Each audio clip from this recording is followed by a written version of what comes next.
राधे राधे, जय श्री कृष्ण दोस्तों।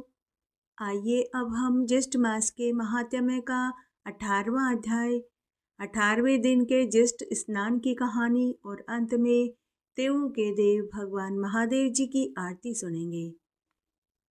ज्येष्ठ मास के इस अध्याय में हम निर्जला एकादशी का महात्म्य, महत्व, वर्णन, साथ ही एक सत्य कथा भी सुनेंगे। भीमसेन व्यास जी से बोले कि हे पितामह, आपने मुझे ज्येष्ठ मास के शुक्ल पक्ष की निर्जला एकादशी का महात्म्य सुनाया। मैंने उस महात्म्य को बड़े ही श्रद्धा, लगन और ध्यान से सुना, लेकिन हे तात, मुझे बड़ा संदेह हो रहा है। अतः आप मेरे प्रति स्नेह भाव त्याग कर ठीक ठीक बताइए।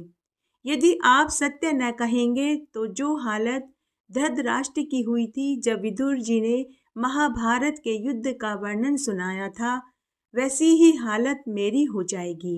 हे पितामह, मीठे वचन बोलने से धर्म, धन और शरीर तीनों का नाश हो जाता है।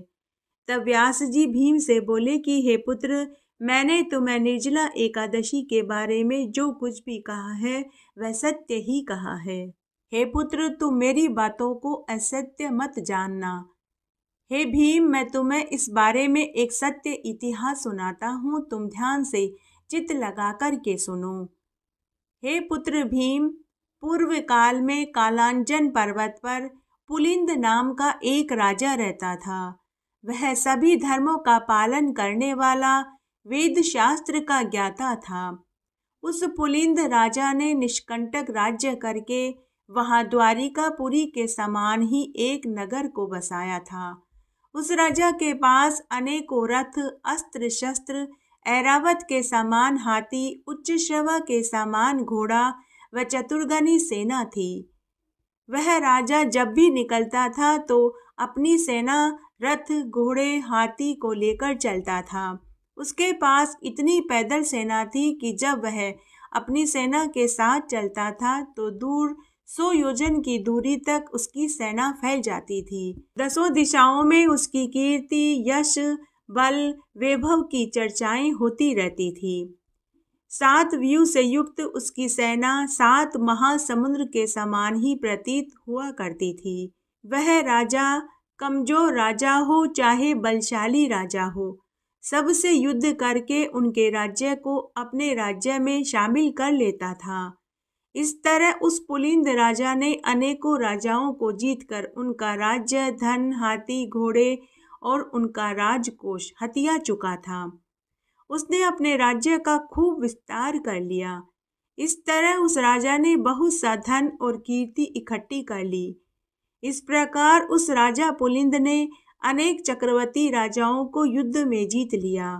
वह राजा जिस जिस राजा को बलवान सुनता था वह उसी को युद्ध में हराकर उसका सब कुछ छीन लेता था।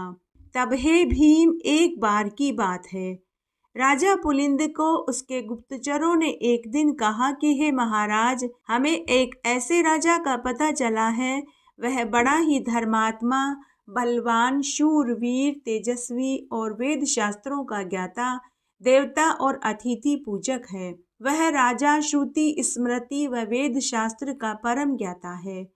वह आए दिन यज्ञ, हवन, पूजा पाठ करवाता रहता है।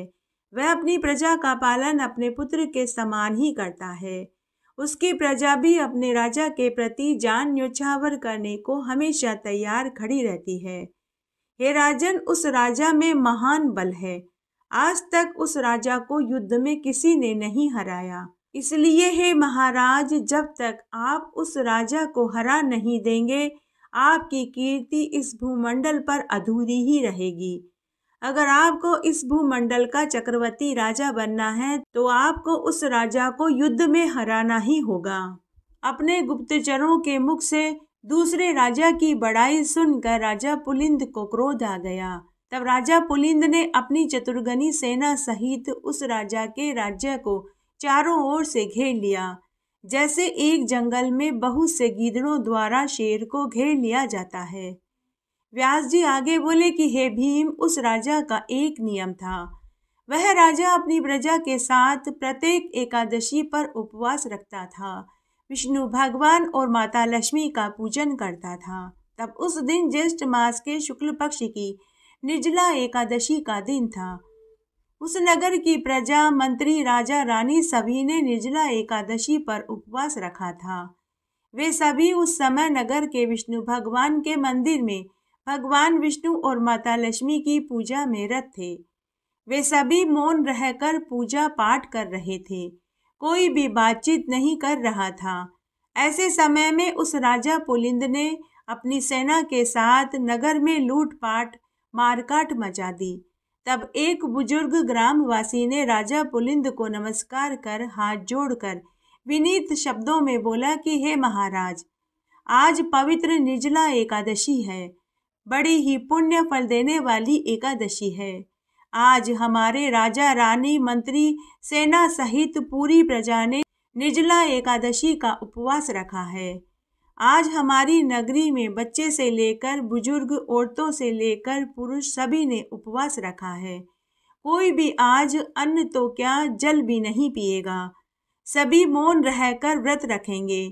आज के दिन कोई भी अस्त्र शस्त्र भी नहीं उठाएगा, नहीं कोई हिंसा करेगा। इसलिए हे राजन, आप 2 दिन बाद युद्ध करने के लिए आ जाना। हे महाराज, मैं अपने राजा की आज्ञा से नहीं आया हूँ, मैं खुद अपने मन से आपको समझाने आया हूँ।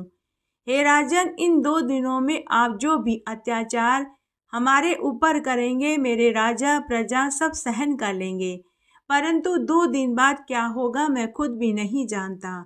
इसलिए हे राजन, आप 2 दिन बाद आना। आइए अब हम ज्येष्ठ स्नान की एक पौराणिक कथा का श्रवण करते हैं। आज मैं आपको ज्येष्ठ मास में रोज एक ब्राह्मण को भोजन कराने का क्या पुण्य फल प्राप्त होता है, आज वही कथा हम सुनेंगे। आइए सच्ची कथा का श्रवण करते हैं। एक बार एक बहुत छोटा सा गांव था। उस गांव में एक बुढ़िया माई अपने बेटा बहू के साथ रहती थी। वह बुढ़िया माई पूरे ज्येष्ठ मास में एक ब्राह्मण को भोजन खिलाने के बाद ही अन्न जल ग्रहण करती थी। तब एक बार की बात है, बुढ़िया माई एक दिन देर से उठी। स्नान आदि से निवृत्त होकर वह विष्णु भगवान के मंदिर में पूजा करने के लिए जाने लगी। तो जाने से पहले उसने अपनी बहू से कहा कि बहू, आज मुझे पूजा करके आने में देर हो जाएगी। अगर ब्राह्मण महाराज आए तो उन्हें भोजन करा के दक्षिणा दे देना। इस तरह बुढ़िया माई अपनी बहू को समझा बुझाकर मंदिर चली गई। तब पीछे से भगवान राम, सीता, लक्ष्मण और हनुमान जी बुढ़िया माई की परीक्षा लेने उनके घर पहुंचे। उन्होंने साधु और साध्वी का रूप धारण कर रखा था। बुढ़िया के घर पहुंचते ही वे दरवाजे पर बोले, भिक्षाम देही, भिक्षाम देही। तब बहू मन ही मन सोचने लगी कि रोज तो एक ब्राह्मण भोजन करने आता था, लेकिन आज तो 4 जने भोजन करने आए हैं। तब बहू ने सोचा कि चलो कोई बात नहीं, ये महात्मा जी बड़े ही पहुंचे हुए संत लग रहे हैं। तब बहू ने उन्हें भीतर बुलाया, सुंदर सुंदर आसन बिछाकर उन्हें बिठाया, उनके चरणों उद्दक को धोकर अपने सिर पर छिड़का, फिर उन्हें स्वादिष्ट भोजन कराया। भोजन कराने के बाद उन्हें दक्षिणा में रुपए दिए। तब साध्वी रूप में माता सीता बहू से बोली कि बेटी तेरा कल्याण होगा। ऐसा कहकर वे सभी बहू को ढेरों आशीर्वाद देकर चले गए। जब बहू उन्हें दरवाजे पर छोड़कर वापस घर में आई तो उसको देखकर बड़ा आश्चर्य हुआ कि उसका घर अन्नधन के भंडार से भरा पड़ा था। भोजन के बर्तन भी भरे हुए थे। जहाँ भगवान राम बैठे थे वहाँ भगवान राम की चरण पादुका का चिन्ह अंकित हो रहा था। जहाँ माता सीता बैठी थी वहाँ स्वर्ण से भरी सोने के मोरों की थैली पड़ी थी। जहाँ भैया लक्ष्मण बैठे थे वहाँ अन्न का ढेर पड़ा था, और जहाँ हनुमान जी बैठे थे वहाँ स्वर्ण की गदा रखी हुई थी। इतने में ही उसकी सास भी घर आ गई। सास ने जब घर में अन्नधन के ढेर देखे तो उसने बहू से पूछा, बहू यह सब कुछ कैसे हुआ? तब बहू ने अपनी सास को पूरी सच्चाई बता दी। सास ने कहा कि बहू जल्दी बता, ये तो मेरे राम, सीता, लक्ष्मण और हनुमान जी थे, मुझे भी उनके दर्शन करने हैं। तब बहू आगे आगे और सास पीछे पीछे चल रही थी। तब गांव के कुएं के मुंडेर पर वे बैठे मिले। सास और बहू ने भगवान के चरण पकड़ लिए और सास भगवान से बोली कि हे प्रभु, मेरी ही पूजा पाठ में कोई कमी रह गई होगी, इसीलिए आपने मुझे दर्शन नहीं दिए। तभी भगवान श्री राम, माता सीता, भैया लक्ष्मण और पवन पुत्र हनुमान ने साक्षात दर्शन दिए। हे ईश्वर, जैसा सुख आपने बुढ़िया माई और उसकी बहू को दिया वैसे सबको देना। कहानी कहने वाले को, सुनने वाले को और हुक्कारा भरने वाले को। आइए इस अध्याय में निर्जला एकादशी की एक पौराणिक सत्य कथा का श्रवण करते हैं। एक बार एक नगर में एक राजा था। उस राजा के 7 रानियां थी।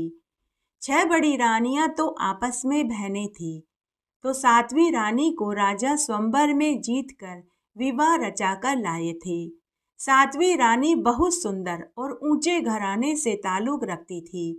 7वीं रानी मन की बड़ी ही साफ थी, उसे दिखावा पसंद नहीं था।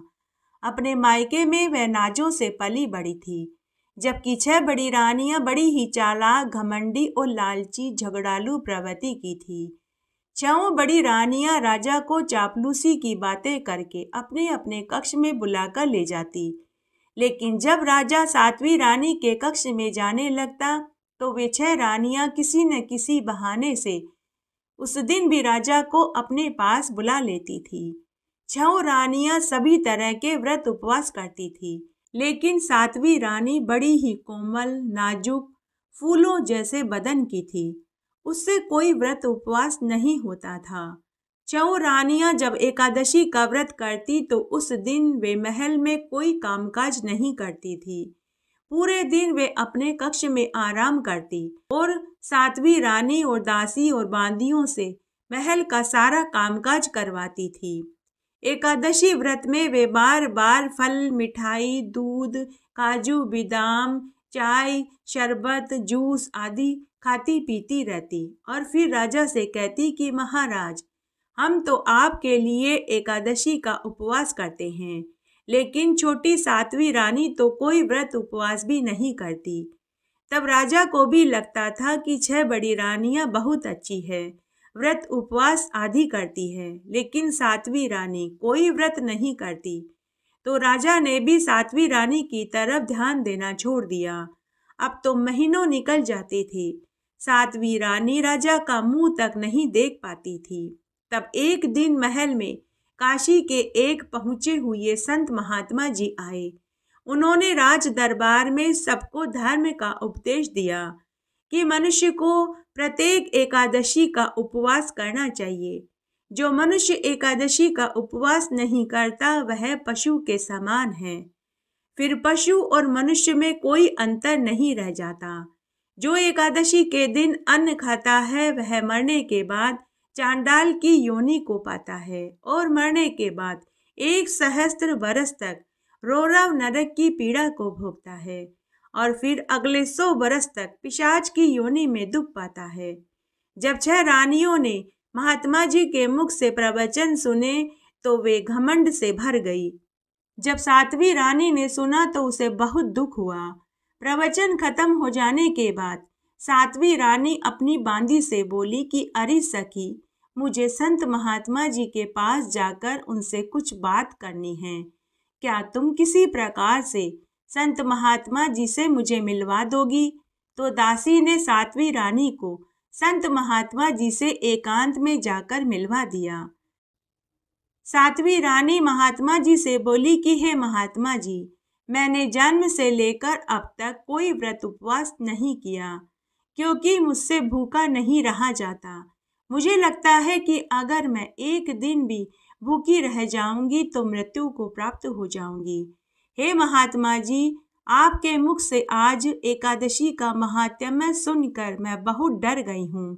आपने कहा प्रत्येक व्यक्ति को महीने के शुक्ल पक्ष और कृष्ण पक्ष की दोनों एकादशी पर व्रत रखना चाहिए, ताकि मरने के बाद सभी को स्वर्ग मिले, नरक का दुख न भोगना पड़े।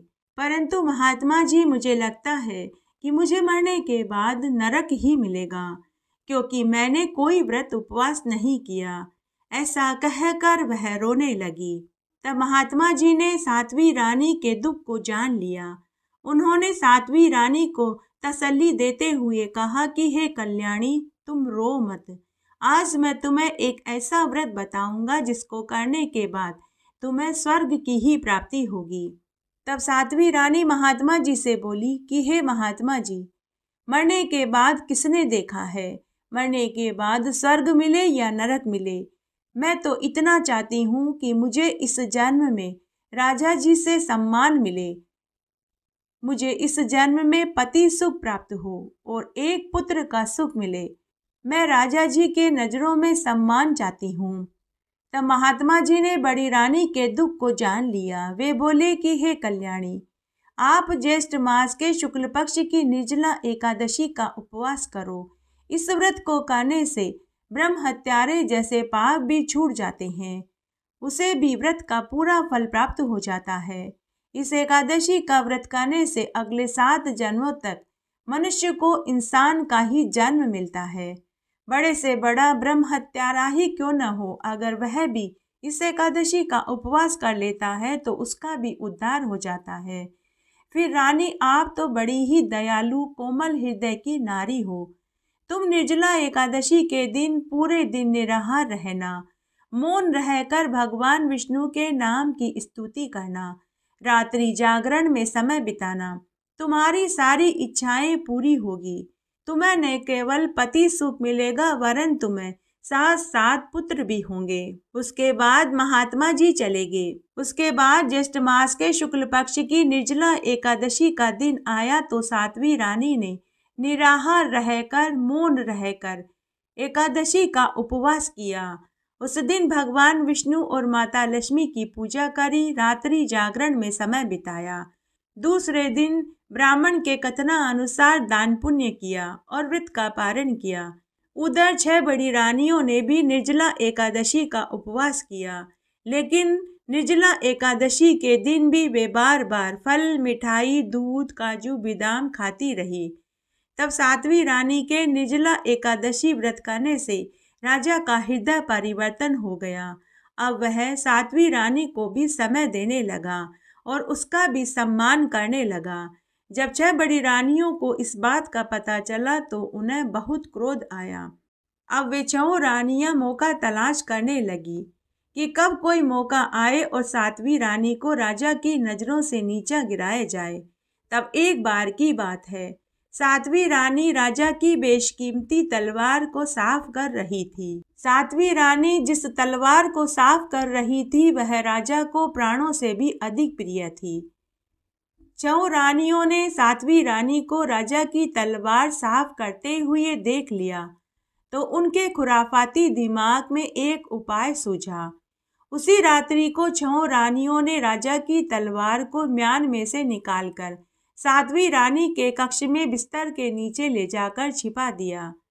राजा का रोज का नियम था कि वह सबसे पहले उठते ही तलवार को म्यान में से निकाल कर के दर्शन करता था, क्योंकि वह तलवार बेशकीमती तो थी ही, साथ ही राजा को अति प्रिय भी थी। और जब भी राजा तलवार का दर्शन करते थे तो राजा का पूरा दिन अच्छा निकलता था, ऐसा राजा का मानना था। तब उस दिन राजा ने म्यान में से तलवार निकालनी चाहिए, लेकिन म्यान खाली निकली।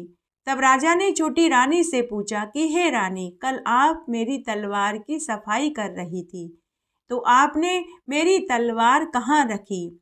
तो सातवीं रानी बोली कि महाराज, सफाई करने के बाद मैंने तलवार वापस म्यान में ही रख दी थी। तब राजा ने कहा कि फिर मेरी तलवार कहाँ गई? म्यान तो खाली है। तभी 6 रानियां वहां आई और बोली कि महाराज, हमें सातवीं रानी के कक्ष की तलाशी लेनी चाहिए। तब नौकरों और दासियों को सातवीं रानी के कक्ष की तलाशी लेने के लिए भेजा, लेकिन तलवार वहां नहीं मिली। तो 6 रानियों को बड़ा आश्चर्य हुआ कि उन्होंने सातवीं रानी के बिस्तर के नीचे तलवार छिपाई थी, लेकिन अब वह वहां नहीं है तो फिर कहाँ गई? सातवीं रानी पूरे समय एकादशी भगवान से प्रार्थना कर रही थी कि हे ईश्वर, अभी अभी तो मुझे महाराज का प्यार और सम्मान मिलने लगा है, अब दोबारा मैं महाराज की नफरत को सहन नहीं कर पाऊंगी। अगर ऐसा हुआ तो मैं मर जाऊंगी। हे एकादशी भगवान, आप ही मेरी रक्षा करना। तब एकादशी भगवान ने सातवीं रानी की रक्षा करी। तभी महल के कुएं में एक पेड़ उग आया जिसमें एक सोने का फूल था। तब नौकरों मंत्रियों ने राजा को जाकर इसकी सूचना दी। हर कोई उस सोने के फूल को लेना चाहता था, लेकिन वह फूल किसी के भी हाथ में नहीं आया। तब राजा ने फूल लेना चाहा तो राजा के हाथ में भी फूल नहीं आया। तब 6 बड़ी रानियों ने फूल लेना चाहा तो उनके हाथ भी वह फूल नहीं आया। तब किसी भले मंत्री ने कहा कि हे महाराज, 7वीं रानी को भी बुलाइए, शायद यह फूल उनके पास आ जाए। तब 7वीं रानी को बुलाया गया। जैसे ही 7वीं रानी ने फूल की तरफ हाथ बढ़ाया कि तभी वह फूल खुद 7वीं रानी की झोली में आकर गिर गया और उसी समय वह फूल बेशकीमती तलवार में बदल गया। तभी वहां आकाशवाणी हुई। भगवान विष्णु ने कहा कि हे राजन, इन 6 रानियों ने तेरी तलवार चुरा करके 7वीं रानी के कक्ष में छुपा दी थी, ताकि ये 6 रानियां उसे चोर साबित करके महल से निकलवा सके। हे राजन, मैं एकादशी भगवान हूँ। 7वीं रानी के द्वारा निर्जला एकादशी का उपवास करने के कारण ही मैं आज उसकी रक्षा करने के लिए यहाँ आया हूँ। आकाशवाणी सुनकर वहां खड़ी 6 रानियां थर थर कांपने लगी। तब राजा उन्हें दंड देने लगे तो 7वीं रानी ने इनकार कर दिया। वे बोली कि महाराज, ये मेरी बड़ी बहन के समान है, आप इन्हें माफ कर दीजिए। 7वीं रानी का जवाब सुनकर 6 बड़ी रानियों को अपनी गलती का एहसास हुआ। तब सभी 6 रानियां 7वीं रानी से माफी मांगने लगी। तब 7वीं रानी बोली कि जीजी, आप बड़े हो, आप मेरे पाँव मत पड़िए। अगर आपको माफ़ी ही मांगनी है तो भगवान से मांगिए। तब एकादशी के महात्म्य को सुनकर राजा भी बड़े प्रभावित हुए। तब राजा ने पूरी नगरी में यह ढिंढोरा पिटवा दिया कि प्रत्येक मनुष्य को महीने की दोनों अर्थात कृष्ण पक्ष और शुक्ल पक्ष की दोनों एकादशी का उपवास रखना चाहिए। हे विष्णु भगवान, जैसे आपने 7वीं रानी को निर्जला एकादशी के व्रत का फल दिया, वैसे सबको देना। कहानी कहने वाले को, सुनने वाले को और हुक्कारा भरने वाले को। एकादशी व्रत का संपूर्ण फल पाने के लिए तुलसी माता की कहानी जरूर सुननी चाहिए। आइए अब हम तुलसी माता की पुण्यदायिनी कथा का श्रवण करते हैं। एक बार एक गांव में एक बुढ़िया माई रहती थी। बुढ़िया माई भगवान विष्णु की परम भक्त थी। रोज भगवान विष्णु के मंदिर में जाती, पूजा करती और मंदिर से आते समय तुलसी देवी की पूजा करती। तुलसी देवी के बिरले को सींचती, दिया बाती करती, 7 परिक्रमा करती और वहीं बैठकर तुलसी माता के भजनों को गाती। यह उसका रोज का नियम था। अपनी पूजा पाठ समाप्त करके जब वह घर जाती तो तुलसी माता से कहती कि हे तुलसी माता, मैं तेरा बिरला सींचती हूँ, तू मुझे बहू दे। हे तुलसी माता सत की दाता, मैं बिरला सींचूं तेरा, तू कर निस्तारा मेरा। हे तुलसा माता अड़वा दे, गड़वा दे, पीताम्बर की धोती दे, मीठा मीठा घास दे, बैकुंठ का वास दे, चटक की चाल दे, पटक की मोत दे, झालर की झनकार दे, दाल भात का जीमण दे, एकादशी की मोत दे और श्री कृष्ण भगवान का कांधा दे। बुढ़िया माई रोज यही प्रार्थना करती। बुढ़िया माई की प्रार्थना सुनकर तुलसी माता दिन पर दिन सूखने लगी। तब भगवान ने देखा तो उन्हें बड़ी चिंता हुई। उन्होंने तुलसी माता से पूछा कि हे देवी, क्या बात है? तुम्हारे पास तो इतनी औरतें आती हैं, तुम्हारी पूजा करती है, तुम्हारे भजन गाकर तुम्हें सुनाती है, तुम्हें भोग लगाती है, तुम्हारी परिक्रमा करती है, सुबह शाम तुम्हारे दिया बाती करती है। तुम्हें तो खुश होना चाहिए, तुम्हें तो हरी भरी हो जाना चाहिए, लेकिन मैं देख रहा हूँ कि तुम दिन पर दिन सूख रही हो।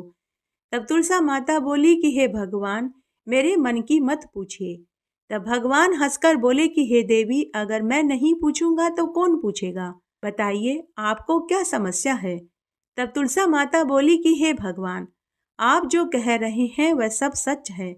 मेरे पास इतनी सारी औरतें आती हैं, पूजा करती है, मेरे भजन गाकर मुझे सुनाती है, ढोलक पेटी मंजीरे बजाती है, सुबह शाम दिया बाती करती है और भोग चढ़ाती है। लेकिन उन औरतों में एक बुढ़िया माई भी आती है, रोज मेरी पूजा करती है, परिक्रमा करती है और मुझसे प्रार्थना करती है कि हे तुलसा माता, मैं तेरा बिरला सींचती हूँ, तू मुझे बहू दे। हे तुलसा माता सत की दाता, मैं बिरला सींचूं तेरा, तू कर निस्तारा मेरा। हे तुलसा माता अड़वा दे गड़वा दे, पीताम्बर की धोती दे, मीठा मीठा घास दे, बैकुंठ का वास दे, चटक की चाल दे, पटक की मोत दे, झालर की झनकार दे, दाल भात का पुरसन दे, ग्यारस की मोत दे, श्री कृष्ण भगवान का कांधा दे। हे प्रभु, मैं उसकी सभी मनोकामनाएं तो पूरी कर दूंगी, लेकिन जब वह मरेगी तो मैं भगवान कृष्ण का कांधा कहाँ से दूंगी। तब भगवान बोले कि हे तुलसी देवी, बस इतनी सी बात, आप चिंता क्यों करती हो। जब बुढ़िया माई की मृत्यु होगी तो मैं खुद कंधा देने आ जाऊंगा, तुम बुढ़िया से कह देना। तब तुलसा माता भगवान से बोली कि हे प्रभु, आप वचन दे रहे हैं, आप अपना वचन भूल मत जाना। भगवान बोले कि हे देवी, या तो मैं वचन देता नहीं, अगर देता हूँ तो उसे जरूर निभाता हूँ। ऐसा कहकर भगवान अंतर्ध्यान हो गए। इधर तुलसा माता फिर से हरी भरी हो गई। इस तरह समय बीतने लगा। तब एक दिन एकादशी का दिन था। बुढ़िया माई रोज की तरह तुलसी माता की पूजा कर प्रार्थना कर जब घर जाने लगी तो मंदिर की सीढ़ियों से फिसल कर गिर पड़ी। गिरते ही बुढ़िया माई का राम राम हो गया। वहां खड़े सभी लोग बुढ़िया माई को उठाने लगे, लेकिन वह दुबली पतली सी दिखाई देने वाली बुढ़िया माई इतनी भारी हो गई कि लोगों के उठाने से भी नहीं उठी। अब लोग तरह तरह की बातें करने लगे। लोग कहने लगे कि अरे ये बुढ़िया माई तो रोज भगवान की पूजा करने यहाँ आती थी, विष्णु भगवान की पूजा करती थी, तुलसी जी की पूजा करती थी, लेकिन लगता है यह बड़ी भारी पापिन थी, इसीलिए इसके पाप नहीं धुले, इसीलिए यह इतनी भारी हो गई है। इस तरह लोग बुढ़िया माई के बारे में बुराइयां करने लगे। जब तुलसा माता ने सुना तो उन्हें बड़ा दुख हुआ। तुलसा माता ने सोचा कि यह बुढ़िया माई तो बड़े नेक दिल की महिला थी, लोग न जाने इसके बारे में क्यों उल्टी सीधी बातें कर रहे हैं। लोगों की बातों को सुनकर तुलसा माता को बहुत दुख हुआ। उन्होंने भगवान कृष्ण को याद किया कि हे प्रभु, आपका वचन पूरा करने का समय आ गया है। अब तुलसा माता बुलाए और भगवान कृष्ण न आए, ऐसा कभी हो सकता है। भगवान कृष्ण तुरंत बूढ़े ब्राह्मण का वेश धारण करके वहां आ गए। भगवान को आया हुआ देखकर तुलसा माता ने भी एक बूढ़ी ब्राह्मणी का वेश बना लिया। बूढ़े ब्राह्मण वेश में भगवान श्री कृष्ण ने लोगों से पूछा कि क्या बात है, इतनी भीड़ यहाँ क्यों लग रही है। लोगों ने कहा कि यह बुढ़िया माई मर गई है, बहुत पापिन थी, इसलिए यह भारी हो गई है, किसी के भी उठाने से नहीं उठ रही। अभी हमने गांव में से एक पंडित को बुलाया है, वह पंडित आएगा और जो कुछ भी कहेगा हम वही करेंगे। तब ब्राह्मण वेश में भगवान लोगों से बोले कि अरे भाइयों, थोड़ी बहुत पंडिताई तो मुझे भी आती है, जरा मैं देखूं कि यह बुढ़िया माई इतनी भारी कैसे हो गई।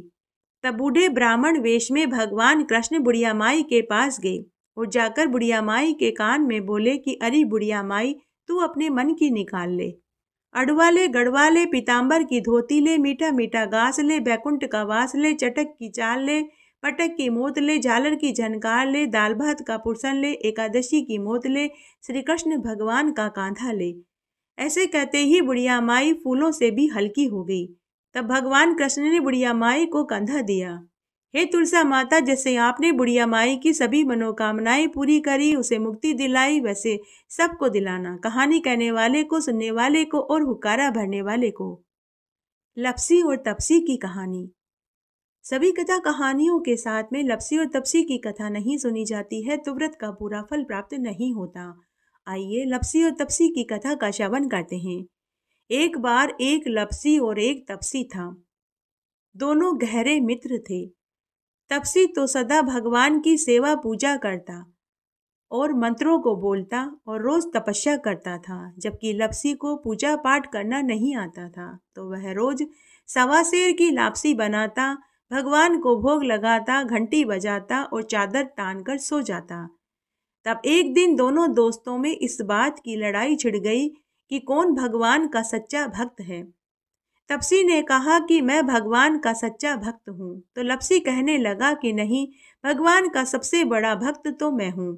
तब तपसी बोला कि तुम भगवान के सबसे बड़े भक्त कैसे हो सकते हो, न तो तुम्हें मंत्रों का जाप करना आता है, नहीं तुम्हें पूजा करनी आती है। मैं भगवान की रोज तपस्या करता हूँ, घंटों बैठकर भगवान के भजन गाता हूँ, घंटों बैठकर भगवान के मंत्रों का जाप करता हूँ, इसलिए भगवान का सच्चा भक्त तो मैं ही हूँ। तुम क्या करते हो? तुम तो सवा शेर की लापसी बनाकर भगवान को भोग लगाते हो और खुद जीव लेते हो और चादर तान कर सो जाते हो। इस तरह दोनों में लड़ाई छिड़ गई। उसी समय नारद मुनि मृत्युलोक का भ्रमण करते करते वहां पहुंचे। उन्होंने तपसी और लपसी को आपस में लड़ते हुए देखा, तो उन्होंने उनसे उनके लड़ने का कारण पूछा। तब दोनों ने नारद मुनि को प्रणाम किया और अपनी अपनी समस्या बताई। दोनों ने कहा कि हे देवऋषि नारद जी, अब आप ही बताइए कि हम दोनों में से कौन भगवान का सच्चा भक्त है। तब तपसी बोला कि हे देवऋषि नारद जी, मैं घंटों बैठकर भगवान की पूजा करता हूँ, मंत्रों का जाप करता हूँ और भगवान की तपस्या करता हूँ। तब लपसी बोला कि हे देवऋषि नारद जी, मैं भगवान की पूजा पाठ करने की विधि नहीं जानता, नहीं मुझे मंत्र बोलने आते हैं, बस मैं तो इतना कर लेता हूँ कि सच्चे मन से भगवान की सेवा करता हूँ, सवा शेर की लापसी बना करके भगवान को भोग लगाता हूँ और भोग का प्रसाद वहां खड़े सभी लोगों को बांट देता हूँ और बच जाता है तो मैं खुद जीव लेता हूँ। मैं सबकी सेवा करता हूँ, मदद करता हूँ। मुझे लगता है कि प्राणी मात्र की सेवा करने वाला ही भगवान का सच्चा भक्त होता है, इसलिए मैं अपने आप को भगवान का सबसे बड़ा और सच्चा भक्त मानता हूँ। लपसी और तपसी की बात सुनकर नारद मुनि कुछ देर सोच में पड़ गए। फिर उन्होंने कहा कि मैं तुम दोनों की लड़ाई का फैसला कल करूंगा। लपसी और तपसी को नारद मुनि के ऊपर पूरा विश्वास था कि नारद मुनि जो फैसला करेंगे वह सत्य ही करेंगे। इस तरह लपसी और तपसी अपने अपने घर चले गए। दूसरे दिन जब तपसी सुबह सुबह नदी पर स्नान करने के लिए जाने लगा, तो नारद मुनि ने उसके रास्ते में 1.25 करोड़ की अंगूठी गिरा दी। अंगूठी देखकर तपसी के मन में लालच आ गया। उसने अंगूठी उठाई और मन ही मन सोचने लगा कि यह अंगूठी तो बड़ी कीमती लग रही है।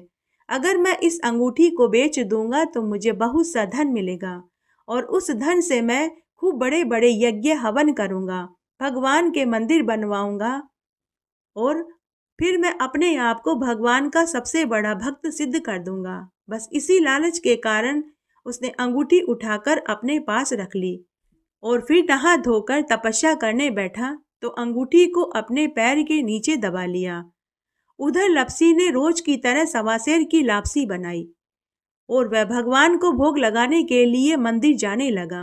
तब नारद मुनि ने लपसी के सामने भी 1.25 करोड़ की अंगूठी गिरा दी।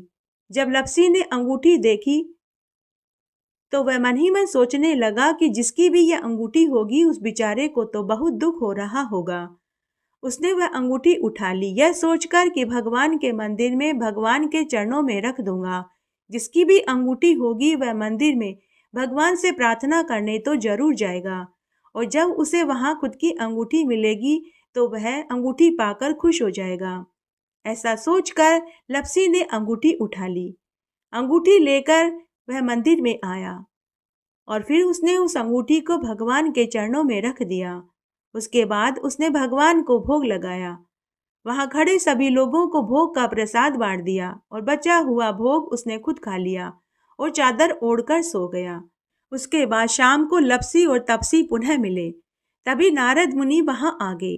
नारद मुनि को आया हुआ देख कर लपसी और तपसी उनके पास गए और उन्हें प्रणाम करके पूछने लगे कि हे देवऋषि नारद जी, अब आप बताइए हम दोनों में से कौन सबसे बड़ा भगवान का सच्चा भक्त है। तब नारद मुनि बोले कि तुम दोनों में से लपसी भगवान का सबसे बड़ा भक्त है। यह सुनकर तपसी नारद मुनि से बोला कि हे देवऋषि नारद जी, आपने किस आधार पर लपसी को भगवान का सबसे बड़ा भक्त कहा है, जबकि इसे तो कोई पूजा पाठ करनी भी नहीं आती, नहीं इसे मंत्रों का जाप करना आता है, केवल 1.25 शेर की लापसी बनाकर भगवान को भोग लगाता है और बाद में खुद जीव लेता है। तब नारद मुनि तपसी से बोले कि कल मैंने तुम दोनों के सामने 1.25 करोड़ की अंगूठी गिराई थी। तब हे तपसी, अंगूठी को देखकर तेरे मन में लालच आ गया था, तूने वह अंगूठी उठाकर अपने पास रख ली, जबकि इस लपसी ने अंगूठी उठाकर भगवान के मंदिर में भगवान के चरणों के पास रख दी, यह सोचकर कि जिसकी भी अंगूठी होगी वह भगवान की पूजा करने तो जरूर जाएगा, तो उसे वहां उसकी अंगूठी मिल जाएगी। नारद मुनि की बात सुनकर तपसी को बहुत दुख हुआ। वह अपनी भूल पर पछतावा करने लगा। तब वह नारद मुनि के चरणों में गिर पड़ा और रोने लगा और कहने लगा कि हे देवऋषि नारद जी, मुझ पर कृपा करिए। मुझे अपनी गलती का एहसास हो चुका है। अब आप मुझे बताइए, मुझे मेरी तपस्या का फल कैसे मिलेगा। नारद मुनि को तपसी के ऊपर दया आ गई। नारद मुनि बोले कि जो कोई भी सभी व्रतों में सभी कथा कहानियों को सुनने के बाद लपसी और तपसी की कथा नहीं सुनेंगे तो उनके व्रत का फल तुझे मिलेगा। ब्राह्मण जिमा कर के दक्षिणा नहीं दी तो फल तुझे मिलेगा। बहन बेटियों को साड़ी देकर ब्लाउज नहीं दिया तो फल तुझे मिलेगा। जो कोई भी अपने घर में गाय और कुत्ते की रोटी नहीं निकालेंगे तो उनकी पूजा पाठ का सारा फल तुझे मिलेगा। दीपक से दीपक जलाया तो फल तुझे मिलेगा। महिलाएं अगर सीधे हाथ की तरफ नाड़ा बांधेंगी तो फल तुझे मिलेगा। मकान बनाकर के थली नहीं बनाई तो फल तुझे मिलेगा। कार्तिक मास, वैशाख मास, पुरुषोत्तम मास, माघ मास, सभी एकादशी और चतुर्थी व्रत में सभी कथा कहानियों के साथ में लपसी और तपसी की कहानी नहीं सुनेंगे तो उनके व्रतों का फल तुझे मिलेगा। आइए देवों के देव भगवान महादेव जी की आरती सुनते हैं। ओम जय शिव ओंकारा, समिहर शिव ओंकारा, ब्रह्मा विष्णु सदा शिव, भोले भोलेनाथ सदा शिव, अर्धांगी धारा। ओम हरे हरे हरे महादेव, एकानन चतुरानन, पंचानन राजे, शिव पंचानन राजे। हंसासन गरुड़ासन, वृषवाहन साजे। ओम हरे हरे हरे महादेव, दो भुज चार चतुर्भुज, 10 भुज अति सोवे, शिव 10 भुज अति सोवे। त्रिगुण रूप निरखते, तीनों रूप निरखते, त्रिभुवन जन मोहे। ओम हरे हरे हरे महादेव, अक्षमाला वनमाला, मुंडमाला धारी, शिव मुंडमाला धारी। त्रिपुरारी रे मुरारी, त्रिपुरारी रे मुरारी, कर कमलाधारी। ओम हर हर हर महादेव, श्वेतांबर पीतांबर, बाघांबर अंगे, शिव बाघांबर अंगे। सनकादिक गरुड़ादिक, भूतादिक संगे। ओम हर हर हर महादेव, करके मध्य कमंडल, चक्र त्रिशूल धरता, शिव चक्र त्रिशूल धरता। सुख करता दुख हरता, सुख करता दुख हरता, जग पालन करता। ओम हरे हरे हरे महादेव, ब्रह्मा विष्णु सदा शिव, जानत अविवेका, शिव जानत अविवेका। प्रणवाक्षर के मध्य, प्रणवाक्षर के मध्य, ये तीनों एका। ओम हर हर हर महादेव, लक्ष्मी वर सावित्री, पार्वती संगे, शिव पार्वती संगे। अर्धांगी गायत्री, सिर सोहे गंगे। ओम हर हर हर महादेव, पर्वत सोहे पार्वती, शंकर के लाशा, स्वामी शंकर के लाशा। भांग धतूर का भोजन, भस्मी में वासा। ओम हर हर हर महादेव, जटा में गंग बहत है, गलमुंडल माला, शिव गलमुंडल माला। शेष नाग लिपटावत, शेष नाग लिपटावत, ओढ़त मृग छाला। ओम हर हर हर महादेव, काशी में विश्वनाथ विराजे, नंदो ब्रह्मचारी, शिव नंदो ब्रह्मचारी। नितुट दर्शन पाऊं, नितुट भोग लगाऊं, महिमाति भारी। ओम हर हर हर महादेव, त्रिगुण स्वामी जी की आरती, जो कोई नर गावे, शिव जो कोई नर गावे। कहत शिवानंद स्वामी, मन वांछित फल पावे। ओम हर हर हर महादेव, ओम जय शिव ओंकारा स्वामी हर शिव ओंकारा। शिव पार्वती का प्यारा, शिव ओढ़त मृगछाला, शिव बरसत जलधारा, शिव पीवत भंग प्याला, शिव पहनत मुंडमाला। भोले भोलेनाथ सदा शिव, काशी विश्वनाथ सदा शिव, पार्वती का प्यारा। ओम हर हर हर। बोलिए महादेव पार्वती गणेश कार्तिकेय नंदकेसर की जय। बोलिए ज्येष्ठ मास के देवता की जय। इस तरह आज हमने ज्येष्ठ मास के महात्म्य का 18वां अध्याय सुना। साथ ही हमने 2 पौराणिक कथाएं सुनी। आशा करती हूँ आपको इन कथाओं को सुनने का पूरा फल प्राप्त होगा। मेरे साथ बने रहने के लिए आपका धन्यवाद। आगे आने वाली कथा कहानी के लिए भी आप इसी तरह मेरे साथ बने रहें। धन्यवाद।